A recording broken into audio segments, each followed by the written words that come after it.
Welcome to the Pregnancy Help News Brief. I'm Lisa Bourne, Managing Editor of Pregnancy Help News. Here's a look at some of this month's top stories. Planned Parenthood has said it will close 8 Midwest abortion facilities. Pennsylvania's Attorney General has removed a website that had solicited complaints about pregnancy help. A bill to repeal the FACE Act has passed the U.S. House Judiciary Committee with potential implications for pro-life advocates. The Abortion Pill Rescue Network has hit a new milestone for lives saved. And Pregnancy Help News is celebrating 10 years of bringing you the news on pregnancy help. Now let's take a closer look at this month's top stories.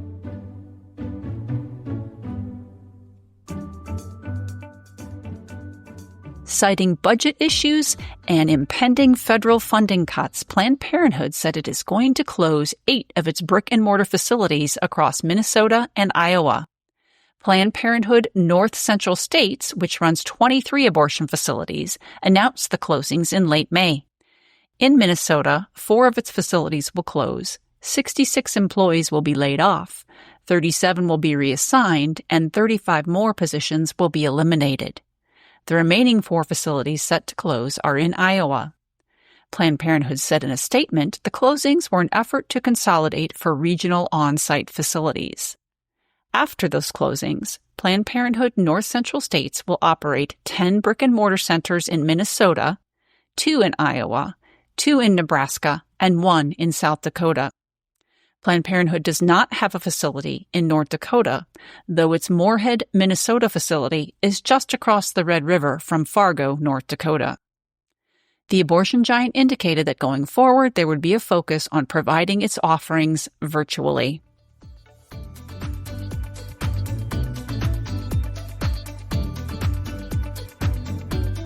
There was a victory for pregnancy help in Pennsylvania as a webpage that had been established to solicit complaints about pregnancy centers has been removed.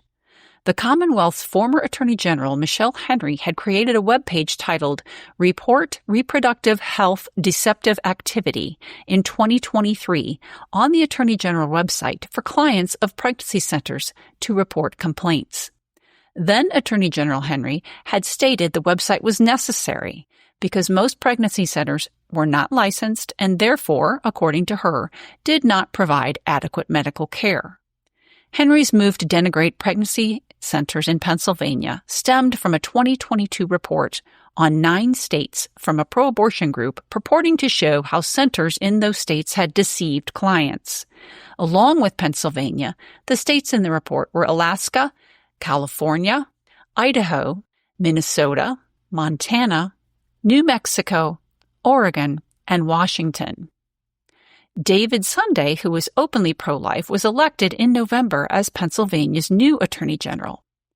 The Pennsylvania Pregnancy Wellness Collaborative sent 2 of its members to Sunday's office in April with a mission to counter the false narrative of the Deceptive Activity webpage.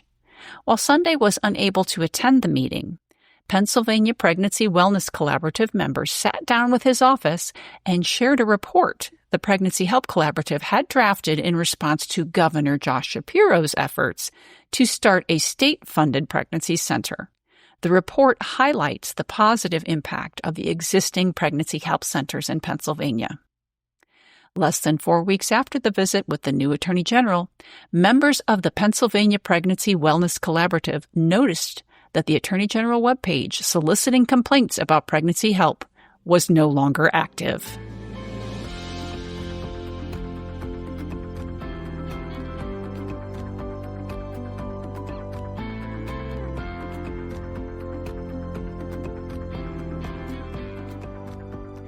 The Commonwealth of Massachusetts, along with the states of California, New Jersey, and New York, has submitted a citizen petition to the U.S. Food and Drug Administration to remove the only safety standards standing between women and complete unfettered provision of chemical abortion drugs devoid of medical oversight. A citizen petition is a way for individuals, regulated industry representatives, or consumer groups to petition the FDA to issue, amend, or revoke a regulation, or to take other administrative action. Abortion states have increasingly shown themselves since the 2022 Dobbs ruling as their leadership has prioritized pushing abortion. At the same time, leadership in life states has concurrently acted to protect life through policy. Pro-abortion attorneys general from Massachusetts, California, New Jersey, and New York requested in their June 5th citizen petition for the FDA to remove its Risk Evaluation Mitigation System, or REMS, for chemical abortion drug mifepristone, and asked that the FDA not enforce certain aspects related to prescriber, patient, and pharmacy certification in their states. The REMS, according to the FDA, is a drug safety program that the FDA can require for certain medications with serious safety concerns to help ensure the benefits of the medication outweigh its risks. The Massachusetts, California, New Jersey, and New York AGs said in their June 5th citizen petition that their petition was prompted by HHS Secretary Robert F. Kennedy, Jr., testifying before the Senate Health, Education, Labor, and Pensions Committee back in May that he had ordered FDA Commissioner Marty McCary to conduct a complete review of mifepristone and its labeling requirements.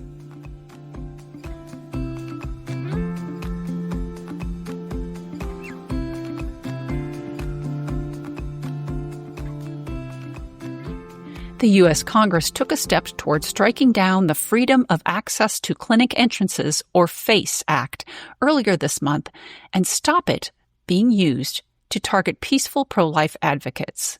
Texas Congressman Chip Roy's FACE Act Repeal Act passed out of the House Judiciary Committee. Passed in 1994, the FACE Act prohibits the use or threat of force and physical obstruction that injures, intimidates, or interferes with the person seeking to obtain or provide reproductive health services or to practice freedom of religion at a place of religious worship. While the FACE Act was intended to protect both abortion facilities and pregnancy centers, it has almost entirely been used to prosecute pro-life advocates. 97% of FACE Act prosecutions from 1994 to 2024 were conducted against pro-life Americans. This, while more than 100 attacks of vandalism and or violence against pregnancy centers, pro-life organizations, and churches have gone unprosecuted. Congressman Roy continues to call for the repeal of the FACE Act to be brought before Congress for a vote.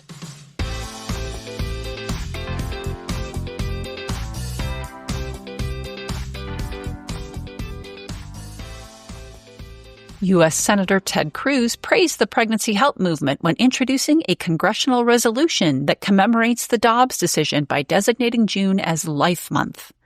Cruz commended the pro-life movement as, quote, one of conviction, of compassion, and of courage, end quote, putting the pregnancy help community forth as example.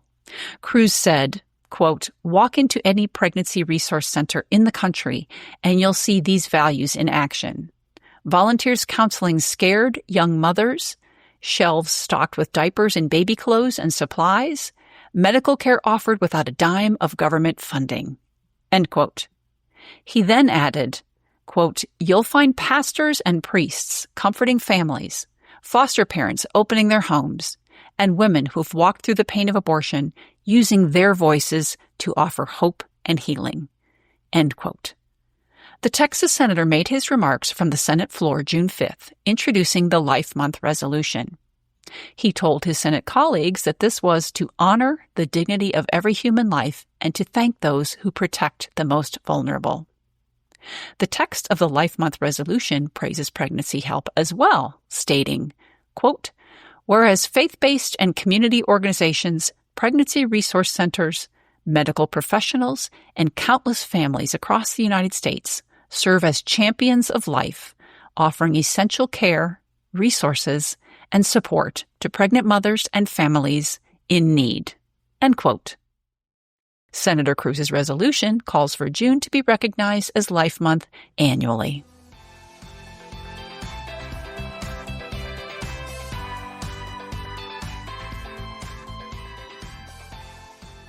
Elizabeth and Ben are the grateful parents of baby Evelyn, their daughter saved by abortion pill reversal. The couple has previously shared their story of chemical abortion reversal for Heartbeat International's Babies Go to Congress initiative. And more recently, they were able to touch more hearts with their story at a gathering for Heartbeat's 2025 annual Pregnancy Help Conference, with Evelyn stealing the show, punctuating their poignant testimony. Elizabeth and Ben are mindful and remain thankful for the support they have received from numerous quarters since they began seeking to save Evelyn with APR treatment. They are also continually moved by the magnitude of encouragement from the pregnancy help community, with Elizabeth saying she is very overwhelmed to see her daughter so celebrated. Elizabeth and Ben were assisted by a pregnancy help medical clinic in their area and the Abortion Pill Rescue Network. The Abortion Pill Rescue Network is a worldwide network of more than 1,000 healthcare professionals, pregnancy centers, hospitals, and pharmacies that administer the abortion pill reversal protocol. Abortion pill reversal is an updated application of a treatment used for decades to combat miscarriage. It entails administering progesterone to combat the effects of the first of 2 abortion pills in a chemical abortion, mifepristone. If a woman acts quickly enough after taking mifepristone, it may be possible to save her baby through APR. Results are best within 24 hours, but chemical abortion reversals have occurred as long as 72 hours after introduction of mifepristone.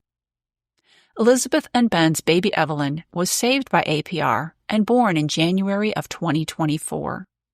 The couple has benefited from counseling and parenting classes and give back by supporting the center in any way they can, including Ben serving in the center's men's programs.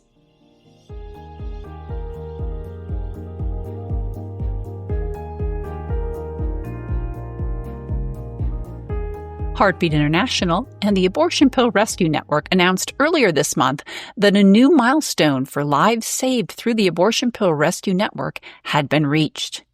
Statistics now show that more than 7,000 lives have been saved thanks to the Abortion Pill Rescue Network. The milestone of 7,000 lives saved through the network comes as the network is seeing significant growth in the number of women seeking to reverse their chemical abortions.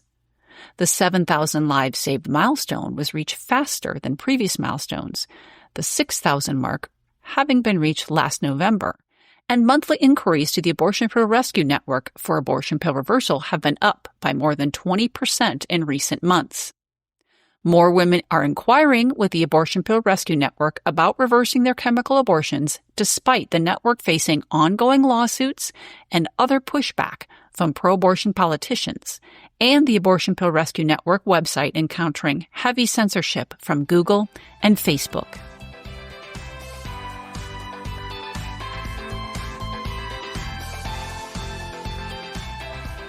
Pregnancy Help News is celebrating 10 years of serving as the news site for Heartbeat International and the global pregnancy help community. Heartbeat is the largest network of pregnancy help organizations, both in the United States and the world. The Pregnancy Help Network founded Pregnancy Help News in 2015 to keep the pregnancy help movement apprised of news affecting pregnancy help. Pregnancy Help News' celebration of 10 years was announced at Heartbeat International's 2025 Annual Pregnancy Help Conference in Birmingham, Alabama. Readers are always invited to submit story ideas via pregnancyhelpnews.com to have a hand in Pregnancy Help News championing the good stories about pregnancy help. Heartbeat International plans an ongoing observance of Pregnancy Help News' 10-year celebration in the coming weeks.